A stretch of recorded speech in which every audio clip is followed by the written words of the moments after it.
Dunia internasional berbalik arah mencopot dukungan terhadap Israel dalam perang di Gaza. Kini, Israel menghadapi isolasi yang semakin dalam, bukan hanya secara diplomatik, tapi juga merembet ke sejumlah sektor krusial lainnya. Perang yang tak berkesudahan, pengumuman serangan darat baru di kota Gaza, hingga serangan ke Qatar membuat panggung internasional bergejolak. Lantas, bagaimana masa depan Israel di panggung global? Simak selengkapnya dalam video berikut.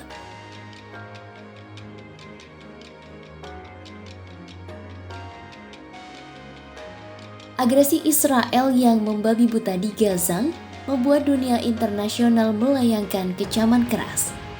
Sekutu dekat Israel satu persatu berbalik arah. Mereka yang dulu mendukung Tel Aviv kini mempertimbangkan sejumlah sanksi untuk negara satu ini. Atas apa yang terjadi, Israel semakin terisolasi di panggung dunia. Dampak negatif perang yang tak berkesudahan ini merembet ke sejumlah sektor termasuk ekonomi, budaya, dan olahraga. Uni Eropa, mitra dagang terbesar Israel pun mengusulkan sanksi yang akan menangguhkan sebagian perjanjian perdagangan bebasnya dengan Tel Aviv.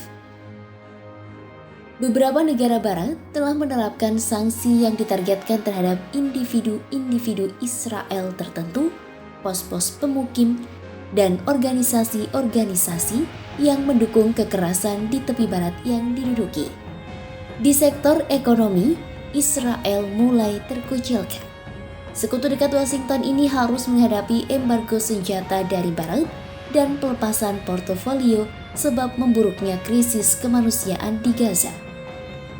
Di tengah memanasnya perang, Israel juga terpukul di bidang hiburan dan budaya. Lembaga penyiaran di beberapa negara Eropa termasuk Irlandia, Belanda, dan Spanyol telah menyatakan akan memboikot kontes lagu Eurovision yang sangat digemari apabila Israel diizinkan berpartisipasi pada tahun 2026. Di bidang seni rupa, festival musik di Gent, Belgia baru-baru ini membatalkan konser Munich Philharmonic yang dijadwalkan menampilkan konduktor Israel Lahav Shani. Di Hollywood, ribuan sineas, aktor, dan pekerja industri film telah berjanji tidak bekerja sama dengan institusi film Israel. Bahkan, sektor olahraga pun tak luput dari dampak perang. Tahap akhir balap sepeda besar dibatalkan di awal bulan September, usai beberapa demonstrasi besar pro-Palestina bersamaan dengan acara tersebut. Di Spanyol, penyelenggara turnamen catur menyatakan para pemain Israel tidak boleh bertanding di bawah bendera nasional mereka. Hal itu mendorong para pemain untuk mundur dari kompetisi tersebut. Sementara yang terbaru, kekhawatiran baru muncul bahwa Israel beresiko diskors dari kompetisi sepak bola Eropa.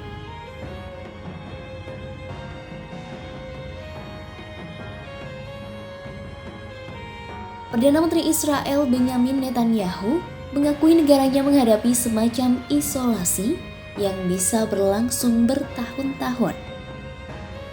Netanyahu menekankan negaranya tidak punya pilihan selain berdiri sendiri. Ia menilai Tel Aviv perlu lebih lanjut mengembangkan industri persenjataan dan menyesuaikan perekonomian agar tidak bergantung pada perdagangan luar negeri. Tekanan ekonomi, budaya, dan olahraga perlahan menggerus legitimasi Israel secara bertahap.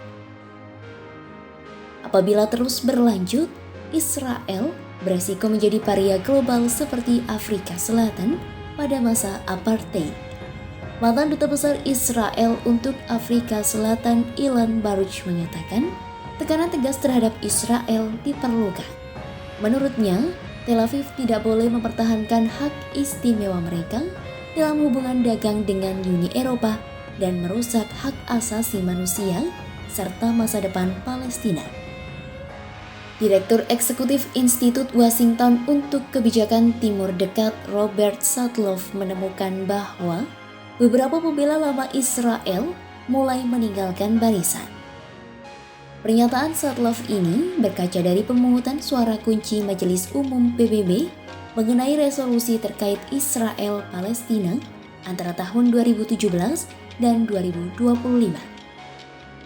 Jumlah negara yang secara resmi abstain dari pemungutan suara UNGA terkait Israel yang umumnya dilihat sebagai dukungan pasif terhadap negara ini sedang menurun. Dari semua hal yang terjadi, Satlov mengungkap pertanyaan besar apakah isolasi diplomatik Israel yang semakin dalam bisa diperbaiki?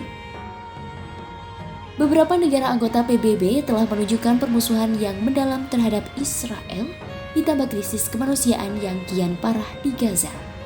Di lain sisi, laporan Komisi PBB tentang genosida di Gaza telah menarik perhatian baru terhadap penyelidikan Pengadilan Kriminal Internasional. Penerbitan surat perintah penangkapan Netanyahu oleh ICC juga telah membatasi akses Perdana Menteri ini ke luar negeri. Namun meski dukungan dari negara lain menurun, Amerika Serikat masih dengan tegas memberikan suaranya kepada Tel Aviv. Israel terus mendapat tekanan dari sejumlah sisi. Tel Aviv bahkan kini harus menghadapi isolasi yang semakin dalam, bukan hanya secara diplomatik, tetapi juga ekonomi, budaya, dan olahraga. Sekutu-sekutu Tel Aviv perlahan berbalik arah dan mengakui negara Palestina. Namun, meski dukungan global melemah, Washington masih menjadi sekutu utama Israel. Jika isolasi global terus berlanjut, Israel beresiko menjadi negara paria mirip dengan Afrika Selatan pada masa apartheid dan konsekuensi jangka panjang yang serius terhadap posisinya di dunia. Simak terus update berita-berita menarik lainnya hanya di kanal YouTube Kompas.com.